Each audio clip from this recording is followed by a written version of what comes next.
amigas e amigos do programa Hora da Prosa.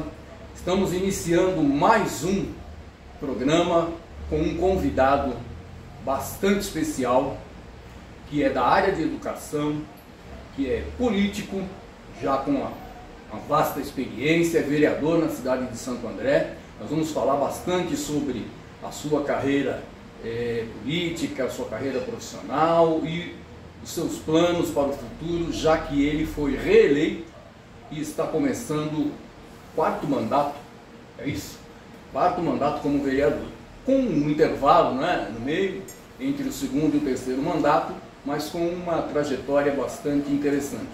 Vamos conversar com o Ricardo Alvarez. Diga para o nosso povo, Ricardo, quem é você, como é que você chegou nesse momento de estar no quarto mandato de vereador em Santo André? Bom, Gerônimo, obrigado pela oportunidade de conversar aqui no nosso querido Hora da Prosa, falando sobre Santo André, sobre política, a conjuntura que nós estamos vivendo. Eu me formei em Geografia, né? Fiz Geografia na USP, fiz mestrado na USP, inclusive, e logo que eu comecei digamos assim, a USP é o meu ponto de partida do ponto de vista de compreensão da sociedade, de entendimento da sociedade que a gente vive, né? Até então era um jovem adolescente que tinha saído de uma escola pública, né? Estudei no Américo Brasiliense. Meu pai era trabalhador da Ródia, né? Aqui em Santo André. E eu nasci em Ribeirão Pires, vim para cá em 69 quando meu pai entrou na Ródia. Então, era um jovem, digamos assim, como qualquer outro, mas tive a oportunidade, o privilégio, eu diria, nem oportunidade, o privilégio de poder entrar na USP lá. Eu tive acesso a uma leitura muito importante, né, professores muito bons, e eu logo entrei na USP. Isso mudou minha vida, porque em 82 é um ano chave da minha vida, né? Entrei na USP, comecei da aula e entrei no movimento sindical, então tudo num ano só, né? Então foi digamos assim, uma mudança d'água do vinho na minha vida. Aí essa vida, magistério, estudo e militância sindical, ela acabou se fortalecendo, né? Eu me filiei também ao PT logo em seguida, e a militância no partido também, um grupo de militantes do PT, a gente entendeu que tinha que ter uma candidatura a vereador. Eu acabei sendo escolhido pelo grupo e me candidatei a primeira vez a vereador em 96, me elegi. O Celso estava se elegendo pela segunda vez prefeito de Santo André e eu vereador pela primeira vez em 96. Eu fiz o mandato de 97 a 2000, me reelegi de 2001 a 2004. Foi um segundo mandato, foi um mandato muito difícil, porque teve o assassinato do Celso no meio do caminho, né, a posse do João Valmileno. Então foi um momento muito difícil para Santo André, né, para o PT, para a Câmara, porque a morte do Celso foi absolutamente traumática, né. Depois disso aí eu acabei saindo do PT, não me candidatei mais a vereador. Aí eu fiz uma coisa que é meio difícil, né? Fiquei 16 anos longe da Câmara, 4 mandatos fiquei longe da Câmara. Me candidatei agora em 2000 pelo PSOL, me elegi, e agora me elegi novamente pelo PSOL para o meu quarto mandato de vereador. De maneira resumida, né? Estou com 62 anos aí, estou 42 militando aproximadamente, tem muita história para contar, mas se eu ficar aqui eu vou acabar com o programa só contando caos, né? Mas de maneira geral, a minha trajetória até eu chegar à Câmara foi assim, né? Então, mas fique tranquilo com relação a contar caso, porque Hora da Prosa, o que a gente mais faz aqui é contar casos e relembrar coisas, enfim. Falar em relembrar coisas, eu me lembro que você, no teu segundo mandato, um ponto marcante que eu considero da tua atuação foi aquela CPI da Fundação Santo André. Você, salvo engano, estava na Comissão de Educação e você conduziu aquele processo de verificação nas contas da fundação, enfim. Você sempre foi visto como um autêntico representante da esquerda. Quando estava dentro do PT, você era um legítimo representante da esquerda. Você, no PSOL, então, você manteve os seus mesmos princípios de esquerda. Você teve 2 mandatos como vereador da situação, com o Celso e com o João Avamileno. E o seu terceiro mandato foi um mandato de vereador de oposição mesmo, né, no governo do Paulo Serra. E o próximo também, você continua sendo um vereador de oposição. O que foi? Como é que você compara as duas situações? O que é mais difícil? O que você fala dessas duas coisas?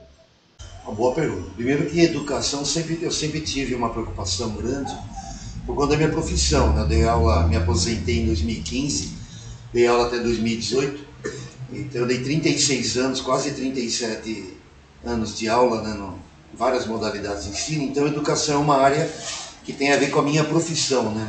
minha trajetória profissional de vida. Então eu sempre me preocupei muito com ela, né? Ou como professor, ou como sindicalista, ou como vereador. A educação sempre teve um eixo importante. Lógico que quando a gente cai na Câmara, eu não sou vereador daquele que é monotemático, né? Eu só trabalho com educação, o resto eu não me preocupo. Não, na Câmara você tem que olhar para a cidade inteira. Então, teve a CPI lá da Fundação, né? A gente sempre fez uma luta muito grande em Santo André contra a privatização da Fundação Santo André, em defesa do seu status de uma universidade pública, de qualidade, acessível, né? Então, essa é digamos assim, um veio do meu trabalho, da minha militância política, né? No caso da Câmara, são duas situações diferentes. Quando eu estava no PT e o Celso era prefeito, o João era prefeito, eu fazia críticas, mas a minha compreensão é que a gente estava buscando melhorias no projeto, né? Por exemplo, vamos pegar o exemplo aqui, o próprio Guaraciaba, aqui do ladinho da gente. Aliás, eu gosto muito de vir para esse pedaço da cidade, porque o Guaraciaba tem é parte dessa luta, né? Num determinado momento, o Celso, através do Klinger, quis transformar o Guaraciaba a continuidade do aterro sanitário. Era um equívoco, né? Nós fizemos toda uma luta e ele se convenceu de que o projeto não deveria andar, recuou em relação ao projeto, né? Então, por que a gente fazia isso? Fazia porque a nossa compreensão é que o Celso é um grande prefeito, na minha leitura, com todo o respeito aos demais, o melhor prefeito que Santo André já teve, disparado. E eu me formei nessa escola. Então, para discutir, para debater na Câmara com o Celso os projetos dele, você tinha que estar muito bem preparado. Não adiantava chegar lá e falar, olha, eu sou contra, eu acho que dá para ir por aqui, né, mas explica melhor. Eu não sei, mas eu acho que esse projeto não está bom. Não, você tinha que chegar com uma posição e falar, olha, vamos por aqui, mas fazer isso, fazer aquilo, porque o Celso tinha muita clareza para onde ele levava o governo. Tanto é que ele foi eleito, né, com uma baita votação, reeleito, né, e infelizmente sua trajetória foi interrompida da maneira que foi, todo mundo sabe aqui, né, quão trágico foi para Santo André o assassinato dele. Mas ele era um prefeito muito bem preparado, um prefeito muito qualificado.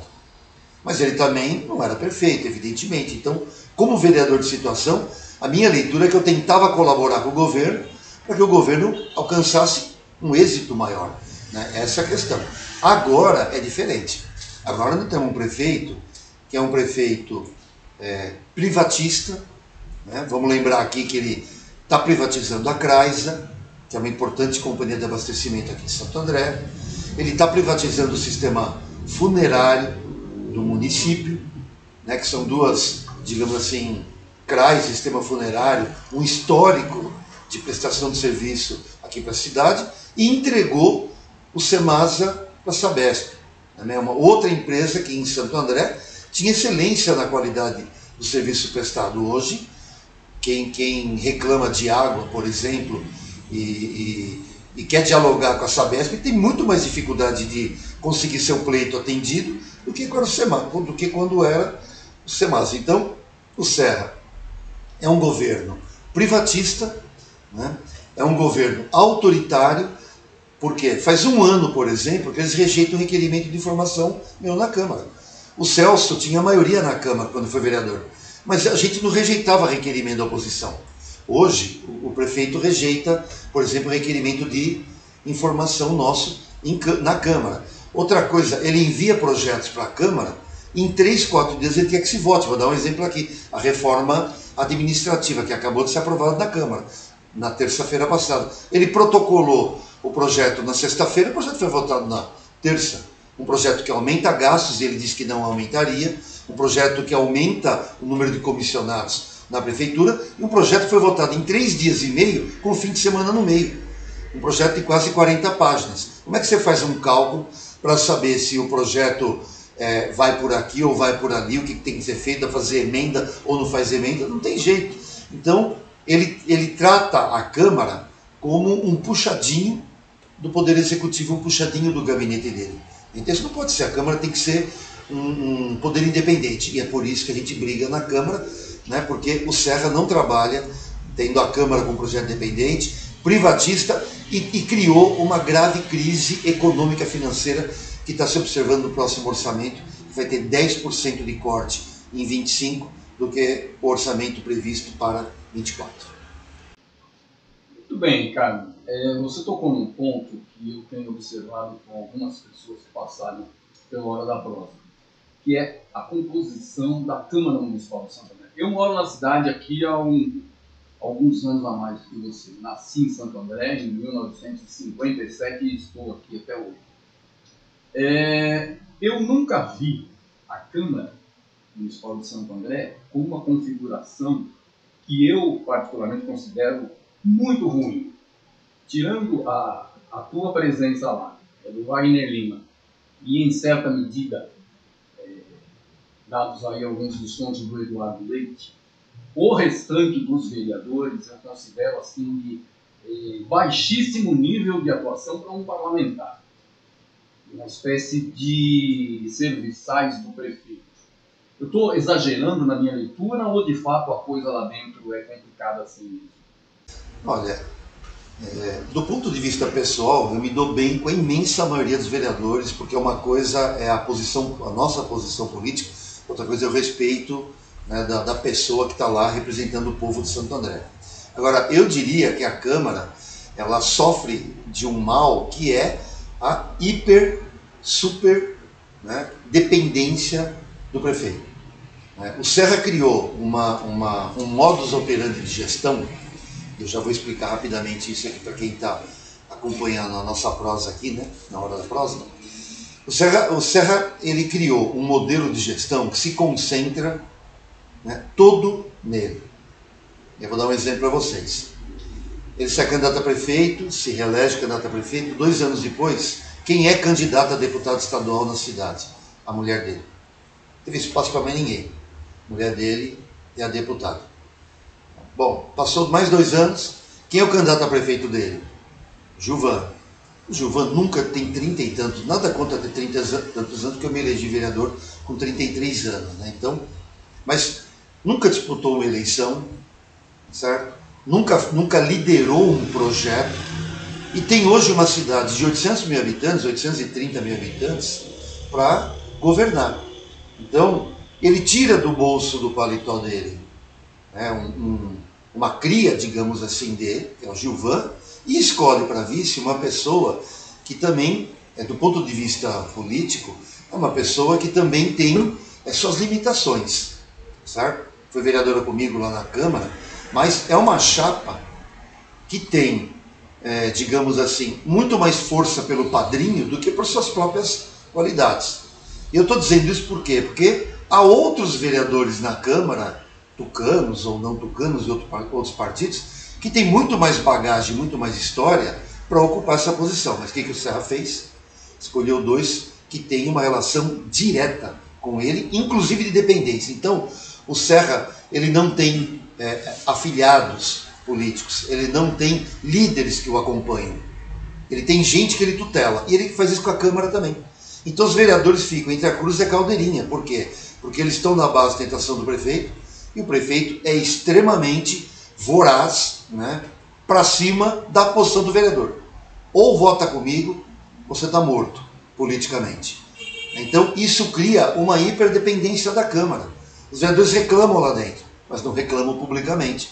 Por quê? Porque o Serra gesta politicamente, né, o seu legado, digamos assim, de maneira super autoritária, porque ele não aceita o contraditório. Só o fato de ele rejeitar requerimento de formação de vereador já mostra que ele não aceita ser questionado. E é papel do vereador questionar. prefeito. É papel do vereador usar a tribuna e falar da gestão. É papel do vereador fazer perguntas, fazer requerimentos de informação.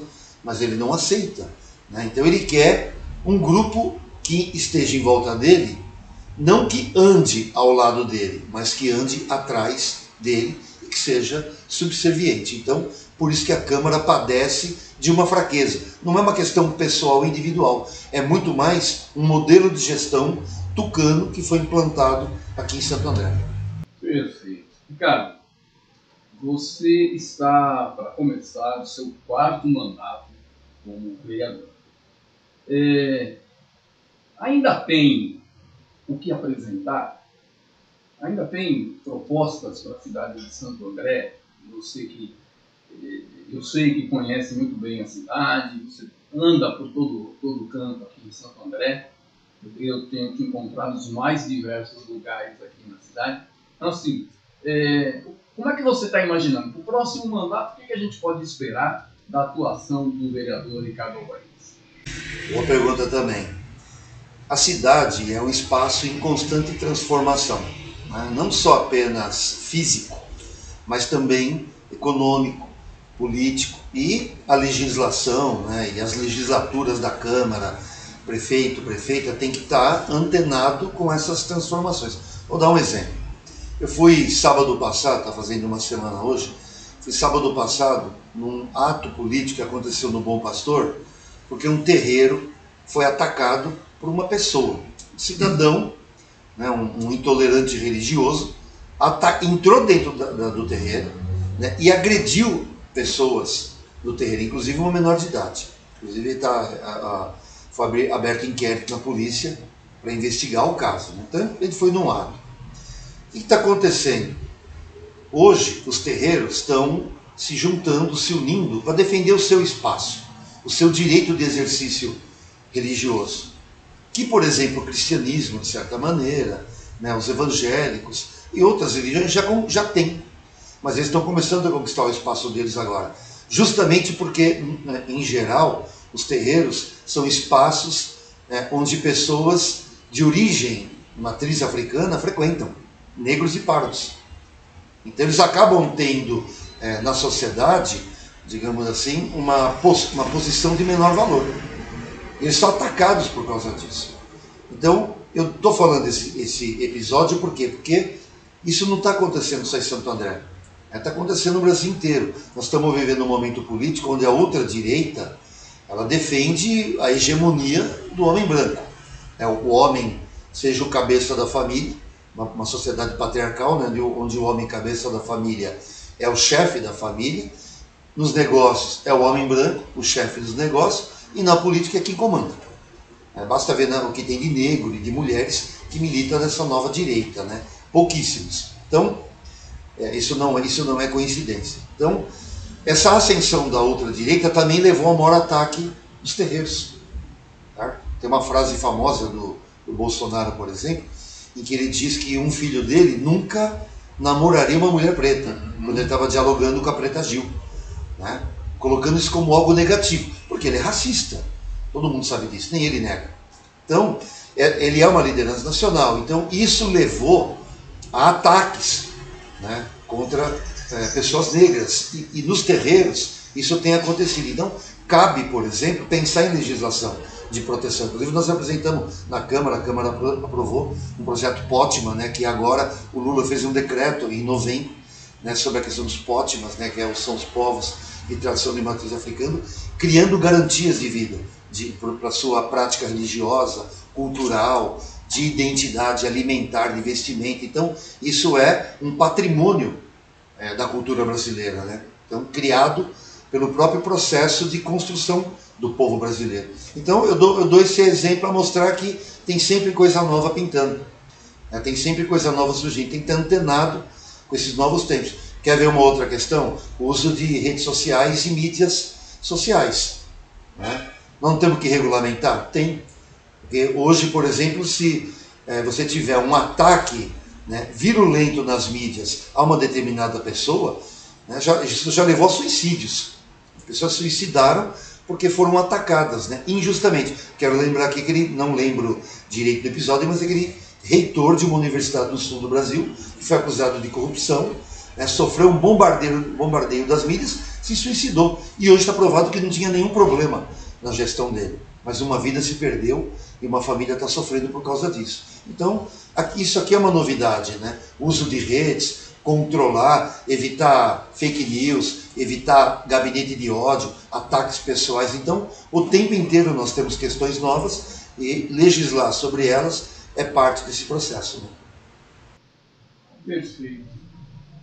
Ricardo, você vai começar um novo mandato na Câmara, onde você vai ter ao seu lado 3 vereadores do Partido dos Trabalhadores: o Thiago Nogueira, o Wagner Lima e o Clóvis Girardi.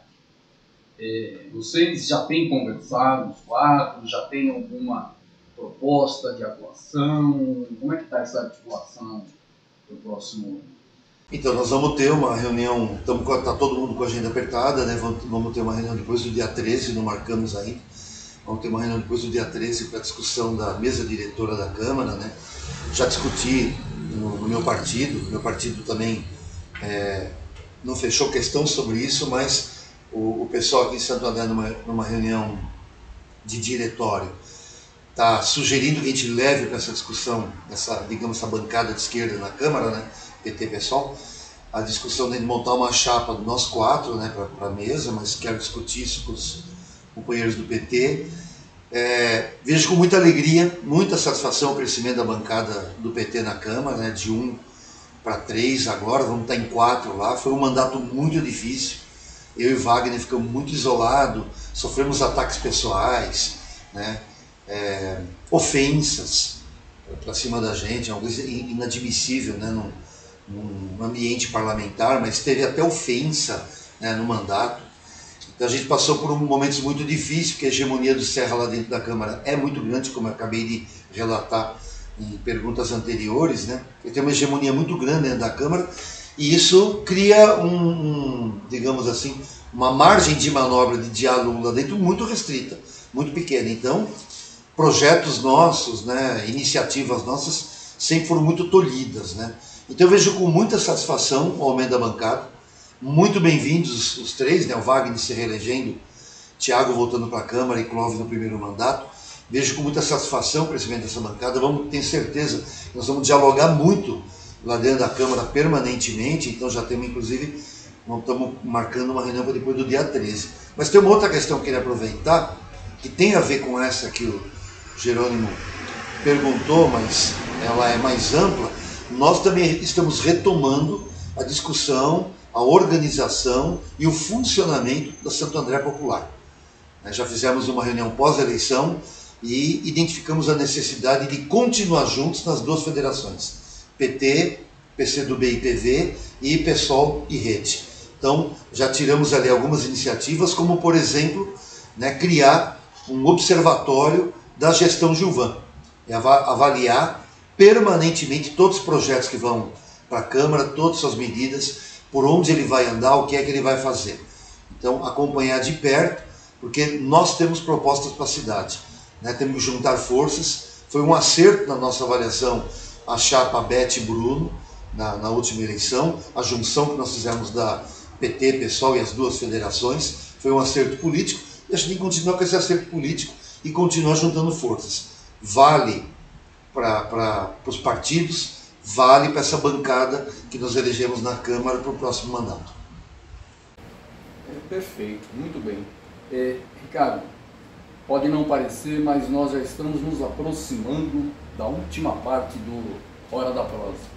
E em todos os programas eu costumo pedir para todos os convidados e convidadas que falem um pouco para os nossos internautas, nossos telespectadores, que deixem uma mensagem diretamente para eles e para elas, pensando no que temos que enfrentar aí pela frente. Qual é a mensagem que Ricardo Alvarez deixa aqui para os nossos telespectadores? Bom, primeiro eu quero parabenizar o Copacesso, que vai fazer 10 anos em janeiro, uma produtora literária, né, um espaço de resistência. Existem outros em Santo André, Alfarrábio também é um espaço de resistência, produzindo cultura, produzindo literatura, fazendo rodas de conversa Sarau. Então, o Copacés, de parabéns, já tinha vindo aqui em outras oportunidades. Então, é um espaço de resistência e vida longa para o Copacés. Se eu tivesse que, supondo que toda a população de Santo André estivesse aqui me ouvindo, né, e eu tivesse dado um recado para ela, e eu diria que isso vai para além de Santo André, inclusive, nós estamos vivendo um momento, uma conjuntura política muito difícil no Brasil. A extrema-direita cresceu, ocupou espaço, né? A sua proposta é uma proposta não apenas de gestão, mas é uma proposta de poder, né? A eleição do Lula, ela de certa maneira causou um baque nesse crescimento da extrema-direita no Brasil, uma parte dela inclusive fascista, mas isso é insuficiente. Não dá para imaginar que o Lula sozinho vai fazer esse enfrentamento, embora a vitória dele na eleição foi fundamental para descontinuar esse processo, mas eles estão aí. Então, o que nós temos que fazer é ocupar as ruas, né? Retomar protagonismo na cidade. A esquerda tem que ter não apenas também um projeto de gestão, mas um projeto de poder no país. E esse projeto de poder no país, que passa por Santo André, é um projeto de poder que também passa por empoderar, né, os setores mais vulneráveis da sociedade, empoderar as mulheres, né, na luta contra a opressão, feminicídio, na luta em defesa do aborto, que agora a outra direita quer retirar inclusive o aborto para mulheres que são vítimas de estupro. Veja que até onde vai a mentalidade dessas pessoas. Então, empoderar o povo negro, a defesa da liberdade religiosa, né? Empoderar os setores da cultura, juventude, PCDs, enfim. Nós temos que ter um projeto de país que empodere, né, todos esses segmentos, que busque a unidade dos trabalhadores, né, que crie, acima de tudo, né, que acho que isso é fundamental, acima de tudo, um projeto de futuro, de utopia, em que as pessoas olhem para o hoje, né, nas lutas cotidianas, mas entendam que ao lado delas, em outras lutas cotidianas, nós lá na frente temos uma utopia de uma sociedade mais justa, uma sociedade igualitária, uma sociedade ambientalmente sustentável. Então, uma sociedade que é uma sociedade não como uma promessa de futuro, mas como uma utopia alcançável. É essa mensagem que eu queria dar para todos que nos assistem. É essa luta que nós temos que fazer. Ela envolve não apenas o povo santo-andrense, mas é uma luta nacional. Então, parabéns pelo programa, parabéns para o Copacés, né? E o que nós estamos fazendo aqui hoje faz parte desse projeto de luta, de construção de uma outra sociedade mais justa e igualitária. Muito bem. Ricardo, eu é que agradeço a tua presença aqui no Hora da Prosa. Foi, de fato, uma conversa muito boa, e eu acho que a gente precisa mesmo se engajar nesse projeto de transformação da situação da nossa sociedade brasileira. Contem conosco, contem com o Hora da Prosa no seu mandato, se tiver novidades, quando quiser um espaço para vir aqui conversar sobre algum projeto, alguma da sua atuação, o Hora da Prosa está à disposição. Obrigado. Muito obrigado. Eu que agradeço, Geraldo. Muito bom ter você aqui. Um abraço para todo mundo. O Hora da Prosa fica por aqui e a gente se encontra no próximo programa. Até lá. Valeu, gente. Um abraço. Bom dia.